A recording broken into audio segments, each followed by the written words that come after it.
Mr. Harvey, sir. 105 again and a motion for severance? Certainly the motion for severance, yes. Okay, all right, okay. And a couple of other things. The motion for severance, number one. Number two, the fact that it's admissible as a statement of a party opponent means that it is just admissible against that person, not everybody else and not Mr. Nichols. But what if it's also admissible since it's a co-conspiracy, since they're charged in count one? That's great. Remember at the beginning of this trial, the state was supposed to give us everything they were going to admit as an 801D2E statement. They gave us 3.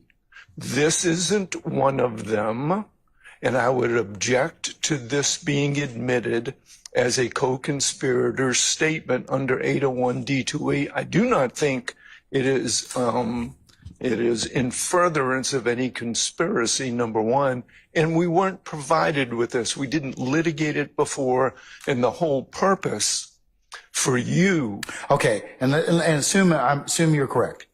I would give that limiting instruction, but just not now. I would probably give it as part of the course instructions at the end, if it's appropriate. Well, it certainly is appropriate. I think because remember, you haven't presented any evidence at this point in time, and the law doesn't require it. In fact, you reserved your right to open and to present any evidence. That's correct. So it's not even something I need to take up at this point in time. Well, I disagree with you respectfully. Of course. Because it's being admitted under the state's theory against everybody here, even though it's a statement particularly. Well, it's being admitted against Mr. Winfrey, and he's he's a conspirator. But the jury doesn't know that. The jury doesn't know that it's being admitted against Mr. Winfrey because it's his statement as a party opponent, even though he is not here, or that it's just being admitted, if it is being admitted over objection, against Mr. Williams. And that's the purpose of a 105 instruction. All right. Ladies from the state, sir. Your Honor, if an instruction is to be given, we agree with the court that it can be given at the conclusion of when you give the instructions to the court at the to the jury at the appropriate time. All right. Mr. Harvey, I will overrule your request at this point in time for a limiting instruction at this point. But however, I will take it up and I will give you continue to give you a continuing objection as to that issue. Okay? All right. And I'm going to deny your motion for severance at this point in time. But I'll give you a continue your objection as to that. All right, Mr. Sharp. Thank you, Your Honor. So my understanding is the state, through, I believe this witness is going to seek to admit my client Shannon Stillwell's Instagram records as well. My concern, I don't believe that they have any specific pictures or anything or postings regarding this overt act, but they're going to seek to admit the records in totality. My concern, Your Honor, a couple of weeks ago, maybe a month ago, I was observing Court of Appeals, Federal Court of Appeals, and there's an 11th Circuit case, U.S. v. Quentin Simmons, that's being considered right now.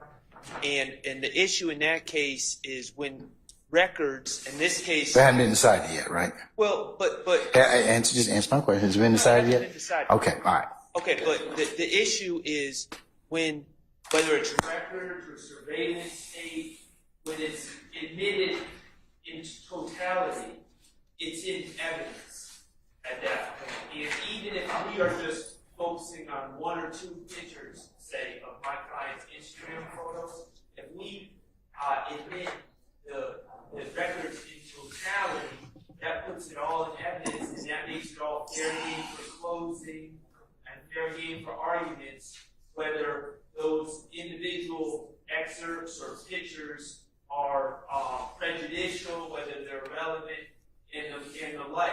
Well, I disagree with you. I respectfully disagree with you, sir, because just like these particular photos have writings on them, remember, it's just because a certificate just gives you admissibility of the records or authentication of the records, they're still subject to other objections. But there's going to come a time where the state's going to walk up with a thick pile of papers and say, we move to admit state whatever 153 EQZ into evidence, and then you're going to look at me as if I have an objection. And the problem is, if they're just being admitted in their totality, even if we know that the only thing that's been discussed is one or two things within those records as a whole are in evidence and become potentially fair game for argument later on. So if we're going to move to admit my client's Instagram records or anything else, I'm going to ask that we be specific about what we're admitting as opposed to just admitting the entire record. Because that's my concern. Once it's admitted into evidence, it's in evidence. And that's what the Simmons case is all about, is once it's in evidence, is it subject to argument and things of that nature, even if it was never even discussed in the case. Okay, but I have no visibility on Simmons. It was argued, so no opinion's been released, correct? Well, it's my concern. No, but I'm asking you, but there's no appellate opinion from, it's an 11th Circuit case? Right, the defense admitted and played in closing parts of the surveillance video that was never discussed at trial. The state objected, and the question was, Okay. when you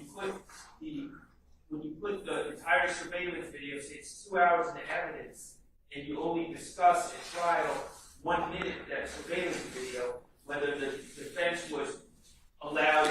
Well, it's kind of the catch-22 things, okay? Because the rule of completeness allows you to admit the entirety of the document. Now, there may be other pitfalls of admitting that document. So that's why you, as the advocate, I'm sure probably need to make sure that if you decide, hey, I want that whole thing in there, it's going to cut for and against you.